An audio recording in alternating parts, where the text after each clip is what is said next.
Hello everyone, this is Taylor Edrington with Royal Gorge Anglers in Canyon City, Colorado, the oldest fly shop and fly fishing guide service on the Arkansas River and only Orvis endorsed outfitter on the entire Arkansas River Basin.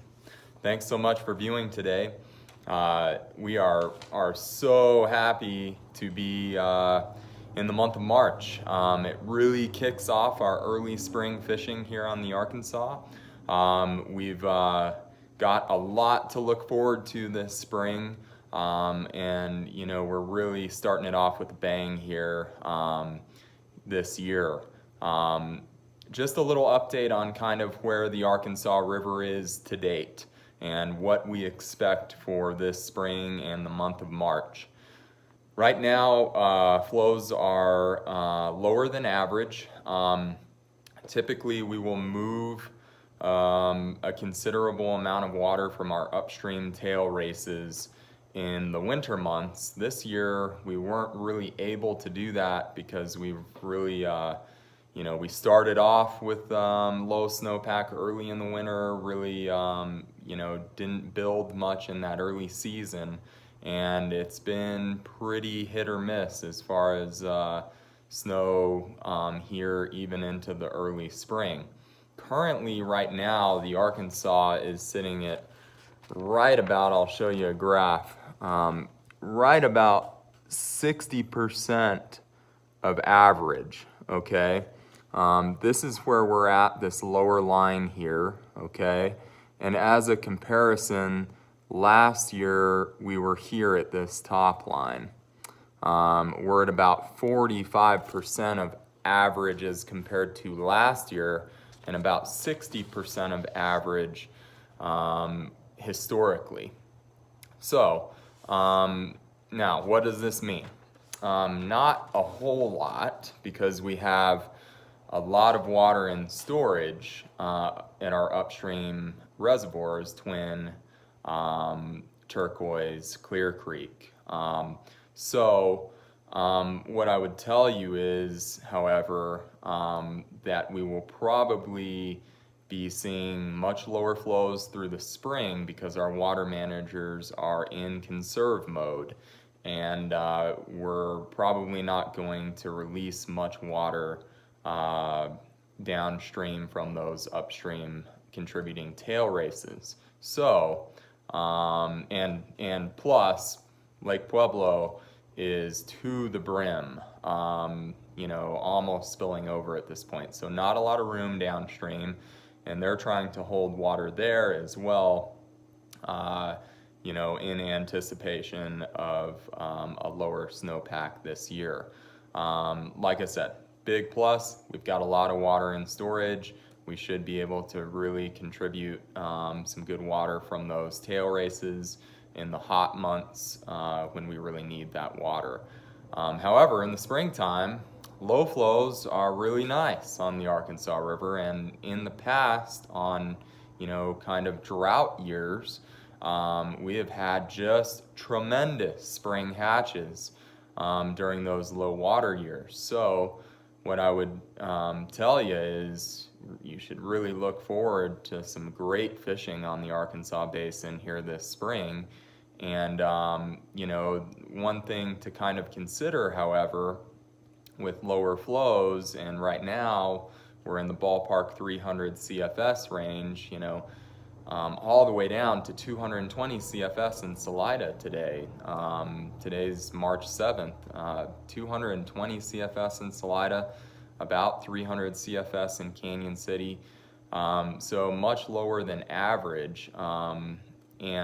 So one thing we really have to consider there is that we will see water temp rise much more dramatically on warm days, and we will most likely see hatch activity start much earlier. For example, we've already seen some strong blue-winged olive hatches here in Canyon City, which is probably 10 days early for that. Typically we'll see some smaller localized hatches, but we've already seen strong BWO life cycle activity in Canyon City and Lower Bighorn Sheep Canyon. Our guides have already witnessed, strong, subsurface BWO activity up into upper Bighorn Sheep Canyon as well as the Salida area. So, do keep that in mind that we may have earlier caddis activity, number one. We've already had early blue-winged olive activity. So just kind of expect that if flows maintain, which we do think they will with a dry forecast ahead. Okay, so that's a little update on where water is, where snowpack is. The long story short here, easy wading, some really fun fishing, sometimes a little bit more technical with that lower, clearer water. However, it's great for everybody to go enjoy. You can take your kids, it's super low, easy to wade, access is super easy, and the bug activity, on average on lower water years is tremendous. What's going on right now in early March? Well, like I said, BWO activity, the full life cycle. I'm going to show you a few patterns here in a second, but we do need to remember that something that started in late February is the stonefly molt.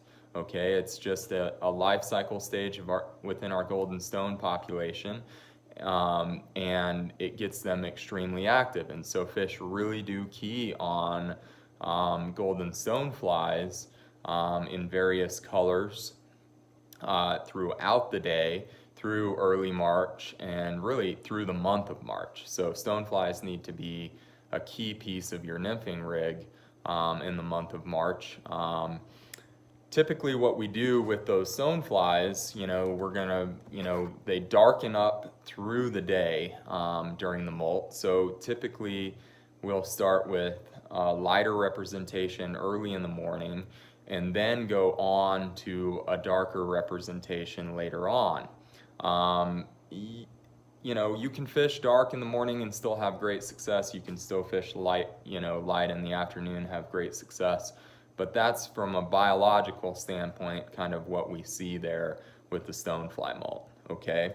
A few quick patterns. Let's start with that lighter, a few lighter patterns. One that I just love that came out last year is Charlie Craven's 2-bit stone, which has 3 tungsten beads in it. Just a fantastic pattern, super durable.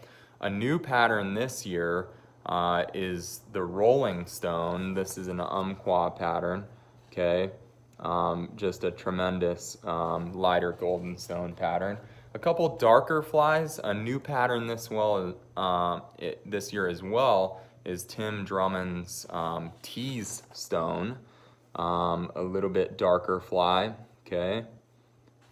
Super buggy, got the rubber legs going on.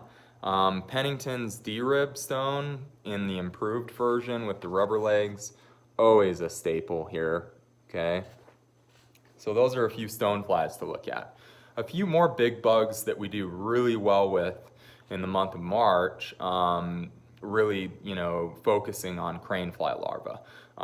We even see some crane flies hatching in the spring. We see them hatching throughout the summer. They're really always around, and it's a fly that people do miss, and you can do really well with cranes, really on the entire basin, but especially from Salida through Canyon City.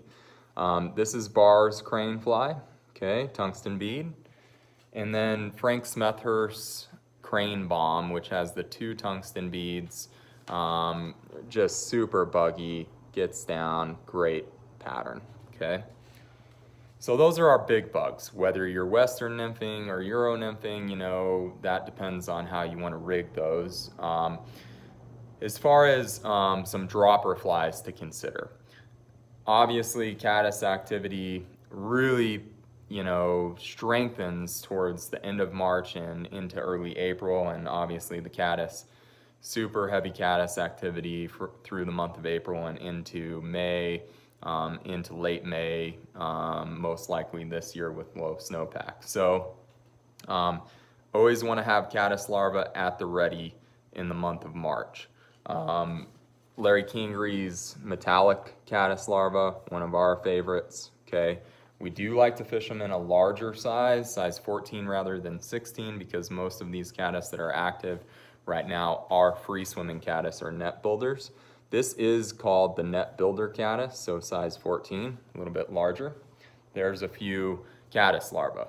Now, obviously midge activity is strong through the winter, and we kind of see fish turn to BWOs more in March. However, early in the morning, we do typically see some fish on midges. Here's your rojo, that rojo midge, and we fish them big, size 18s here. One of our favorites is Larry Kingery's Captain Hook, tied on that red hook. Fishes really well, okay? All right.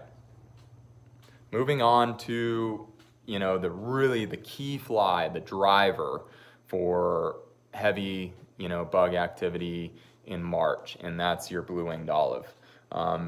You got to start with the blue-winged olive nymph, near the substrate when they're crawling around. That's kind of going to be your key life cycle stage early through middle day. This is called a mighty mayfly. Fantastic pattern, one of our favorites here. Mike Mercer's micro mayfly, and we fish this in olive as well as black, okay? This is your olive version here, okay? These are gonna be all pretty small, size 18 and 20. A new pattern this year, or should I say a new color, of one of our breadwinners, and that's Charlie Craven's 2-bit hooker, but this is purple.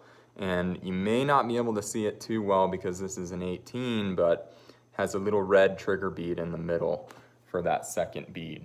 Fantastic fly, gonna be a breadwinner this year for us. Then we progress to our BWO emergers. Our emergers are really gonna focus on that mid-water column to subsurface film fishing, okay? One of our favorites, always, the batwing emerger. Batwing is a staple fly on this river or any other Rocky Mountain watershed. Make sure you have a plethora of those in your box. CDC loopwing, which is very comparable to Larry Kingery's iceberg betas, a staple here on this river as well. And then a newer pattern that is a little more of a deep water crossover between a nymph and an emerger, and that's Garcia's Darth betas, okay? This is a newer fly, kind of a micro, it fishes really well, okay? Then, especially with what looks like some fantastic weather next week, overcast, mid-50s, maybe some drizzle here and there. You can't ask for any better BWO activity than what I think we're gonna have next week here in the third week of March, okay? And it's perfect timing, perfect timing. We always say St. Patrick's Day, that's really the key time period to see big hatches of BWOs in Bighorn Sheep Canyon, Canyon City area, and maybe even in Salida with this low water. So the adult stage, which I think is really gonna be key here in the next 10 days, and we've already caught fish on top on BWOs, like I said, very early, but starting to see these substantial hatches already. Okay, Morsh's Mayday, one of our favorites last year, a newer pattern last year, tied on a competition hook. Fantastic fly. One that I really love and have caught a ton of fish on with a slight profile and a CDC wing, CDC Comparadon. Okay, fantastic fly. Those are just a couple. We may preview some more adults as we kind of get into that heavier activity. However, right now, over the course of the next few days, really focusing on substrate activity. But this weekend, gonna be in the 60s, the 9th, 10th, 11th of March, gonna be in the 60s, beautiful. Next week, like I said, you couldn't ask for better, at least in the forecast, BWO weather, overcast, 50s, perfect spring weather for Colorado. You bring a light layer, you get on the river, you enjoy, okay? BWO activity is, in my opinion, the most consistent activity on the Arkansas River in the springtime. Everybody always talks about caddis activity. You know, caddis activity is great. We love it. We still see those big blowout hatches, you know. But it's tough to hit those big blowout hatches. Doesn't mean we're not going to catch a lot of fish on caddis pupa and caddis larva and a continuation of BWOs in April, which, you know, that's the reason why April is probably the most popular month to fish this river, okay? Especially this year with lower water, it's going to be, heavily sought after watershed. But what I would tell you is BWO activity in March can be some of the most consistent. You can come, you know, you look at the weather, it's in the mid 50s, 60s, somewhere in that range. It's even the 40s. We've had great days on cooler days, you know. Overcast, you look for that overcast. You look for drizzle. Snow, great BWO weather, okay? Can be less pleasant to fish in, but that's what you want to look for, okay? You don't want to look for those bluebird days, although they're a lot of fun to fish in, and we're going to catch a lot of fish nymphing on those days. If you want to see the adults, you want to look for that overcast, you know, forecast. So that kind of covers the activity. Like I said, a lot of nymphing. We're starting to mix in a lot of BWO adults, so come have fun. Also, streamer activity is starting to pick up with water temps moving into the low 40s, mid 40s in certain areas, but we are fishing smaller profile flies. One of our favorite flies is the thin mint. This is the jig style thin mint, okay? And this is a newer fly, and it's a tandem fly, but it's basically two small number 12 thin mints tandem, okay? That is a great fly, okay? And we're fishing flies like that right now and moving them slower, not a lot of rapid movement, but just dead swings, slow, long strips, okay? But fish are reacting to streamers at this point in time. One other thing I want to tell you about, March 17th, St. Patrick's Day, we've got our giant spring event called the Arkansas River Fly Fishing Festival. You know, we've had a spring event here at the fly shop for nearly 30 years. Always love to kind of kick off the season with everybody, with our close customers, with new customers, with friends of customers. You know, we'll have 200 or 300 people here at this event. We'll have a lot of fun. We're giving away some great door prizes, but you can't win if you don't come, okay? All of our manufacturing reps will be here, from Sage, from Orvis, from Sims, from Patagonia. They're all going to be here, okay? To answer any questions. You can cast new rods, you can try on new gear, you can do that. We're going to have great sales here in the fly shop, okay? And with those door prizes, we are going to give away a brand new Sage X. We're giving away reels. We're giving away fly lines. We're giving away a giant Umpqua boat box full of flies, okay? Thousands in door prizes, folks. We're going to have beer. We're going to have food. We're going to have all kinds of great stuff going on here. Great seminars on different locations. We also have just launched our streamside seminars, which are limited capacity. You would have to sign up for those in advance. I'm not sure how long those are going to last. We've got limited space as as we talk right now. We've got limited space in those. So if you have any questions on anything that we've covered or about the Arkansas Fly Fishing Festival, please do call us. Toll free 888-994-6743. You can always email us at info@royalgorgeanglers.com. And one last thing, if you really want to learn how to fish this river in the spring, hire a guide. Our guides are excellent, okay? We do have limited availability at this point in time because we are, close to that really peak spring fly fishing. It's next week. It's this week. Depending on the weather, it's any day, right? We're already catching a lot of fish here. So, but if you really want to learn how to fish this river, hire a guide, okay? We would love to get you set up, get you out there, get you more confident, help you build your skill set. We have everything from half days to full days, multi-days. We do clinics, we do different things there, okay? Thanks so much for listening. Please do have a great day on the water. I hope all this information has helped. And, remember, we will, as soon as major things happen that are different, we post a new video, okay? Throughout the season, come back, enjoy these video reports. And our text reports are updated nearly daily, okay? Every other day, every few days, every time there's a change, we update, okay? We hope this information helps you have a great day on the water. Come in and visit us in the fly shop, talk flies, talk gear, what have you. We love to do that, okay? We're here to help you. Thanks so much. Have a great day.